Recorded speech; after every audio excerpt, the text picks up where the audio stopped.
Tracking device के लिए control room के साथ जोड़ते हुए एक बेहतरीन शुरुआत की है, जो हमारे ट्रांसपोर्ट के सेक्टर में आने वाले समय में बहुत बड़ा रोल करेगी। और सबसे बड़ी बात इसमें कि चाहे वो महिलाओं के, चाहे वो बच्चों की, बेटियों की सुरक्षा की बात है और उनकी सहायता की बात है, उस बात को भी हम सुनिश्चित कर पाएंगे। और इसके साथ साथ में कहीं अगर दुर्घटना अगर होती है तो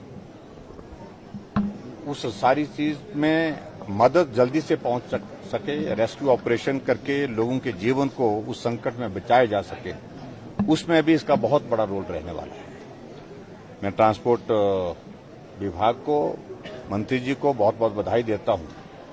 और जिस प्रकार से हमको जानकारी दी गई, ये संभवतः पूरे देश भर में हिमाचल पहला प्रदेश है जिसने इसकी शुरुआत की। और जिस प्रकार से आप प्रेजेंटेशन के माध्यम से देख रहे थे कि हिमाचल की गाड़ी चेन्नई में भी, बेंगलोर में भी लोकेट हो रही है, उसकी स्पीड क्या है, तो यहीं बैठे बैठे उसको जो है वो आप मॉनिटर कर सकते हैं, उसकी जानकारी हासिल कर सकते हैं। उस दृष्टि से एक बहुत महत्वपूर्ण एक ये इनिशिएटिव हिमाचल प्रदेश सरकार के माध्यम से यहाँ पर शुरू हुआ है। और टेक्नोलॉजी का एक बहुत बड़ा रोल जिस प्रकार से पूरे देश दुनिया में बढ़ता जा रहा है, हिमाचल उसमें अग्रणी होकर के उसका अनुसरण करते हुए उसका लाभ ले रहा है।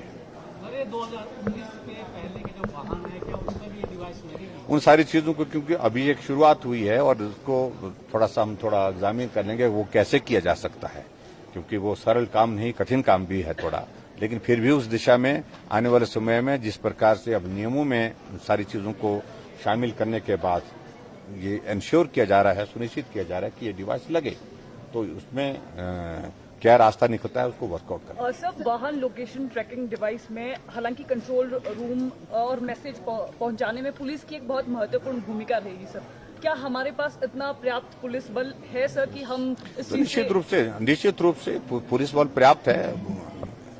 टेक्नोलॉजी के माध्यम से उनको इन्फॉर्मेशन दिले। ऐसा तो है नहीं कि अगर एक्सीडेंट कहीं कुल्लू में हुआ तो शिमला से पुलिस जाएगी, पुलिस वहीं पर है, वो कम्युनिकेशन उनको जाएगा, वहां की लोकल पुलिस एकदम रिस्पॉन्स करेगी और उसके बाद वहां पर जो मदद करने की जरूरत होगी वो मदद करेंगे। सर, कबड्डी के इंटरनेशनल प्लेयर अजय ठाकुर ने सर कबड्डी हिमाचल प्रदेश एसोसिएशन पर भ्रष्टाचार के आरोप लगाए हैं। देखिए, अब मुझे किसी की बात मैंने सिर्फ अखबार में पढ़ी, थोड़ी सी वस्तुस्थिति क्या है उसकी जानकारी हासिल करेंगे।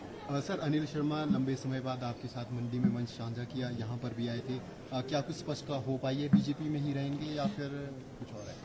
आपको क्या लगता है? और वो हमारी पार्टी के अभी भी सदस्य हैं, भारतीय जनता पार्टी के सिंबल पर चुनाव लड़े हैं और उन्हें स्पष्ट किया।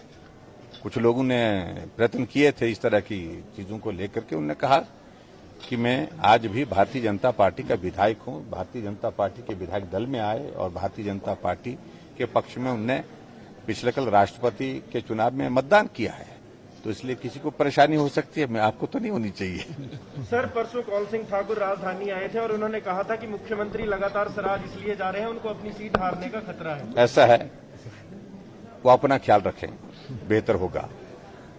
और दूसरी बात मैं इतना जरूर कहना चाहता हूं, वो उम्र में बहुत बड़े हैं, उम्र के हिसाब से हम कोई टिप्पणी करना नहीं चाह रहे उन पर, लेकिन जिस प्रकार से व्यक्तिगत टिप्पणियां वो करते हैं, जैसे उनने कहा कि कुछ शब्दों का इस्तेमाल किया, अगर योग्यता की बात आई, जो भी विधायक चुन करके आता है उसकी योग्यता पर प्रश्न खड़ा करना लोकतंत्र की व्यवस्था के खिलाफ है। और ऐसी योग्यता उनके पास क्या थी, और उनकी योग्यता का जिक्र करें तो जिक्र पूरे देश भर में हुआ है उसका।